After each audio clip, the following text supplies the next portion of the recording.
સુરતના ઓલપાડનું દેલાડ જ્યાં પાણી પુરવઠા મંત્રી મુકેશ પટેલના હસ્તે વોટર રિચાર્જ કામગીરીનું ખાતમુહૂર્ત કરાયું।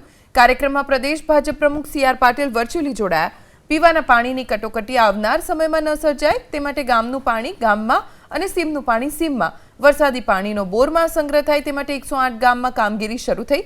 જો કે સી.આર. પાટીલ જળમંત્રી બન્યા બાદ રેન વોટર હાર્વેસ્ટિંગને પોતાના મત વિસ્તારથી પાયલટ પ્રોજેક્ટ તરીકે શરૂ કરી સમગ્ર દેશમાં લઈ જવા માટેની યોજના બનાવી છે, જેમાં નવસારી જિલ્લાના પોતે વર્ષો અગાઉ લીધેલા ચીખલી દત્તક ગામથી શરૂઆત કરી હાલમાં પણ વોટર હાર્વેસ્ટિંગ પ્રોજેક્ટમાં જબરજસ્ત કામગીરી થઈ રહી છે।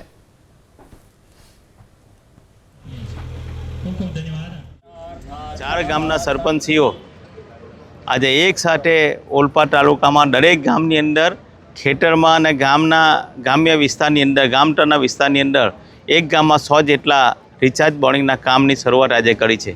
એક મહિનાની અંદર આ તમામ કામ પરિપૂર્ણ થવાના છે। આજે સી.આર. પાટીલ સાહેબનો જન્મદિવસ છે, તો એમણે જળશક્તિ મંત્રાલય સંભાળ્યા પછી સમગ્ર દેશની અંદર વોટર રેન હાર્વેસ્ટના કામ જે રીતે કરે છે, એમણે જે આપેલું કામ એ સમગ્ર દેશની જનતા એક જન આંદોલન બનાવી દીધું છે। ત્યારે ઓલપાડ તાલુકાની અંદર અમે આ બીજા તબક્કાનું કામ કરી રહ્યા છે।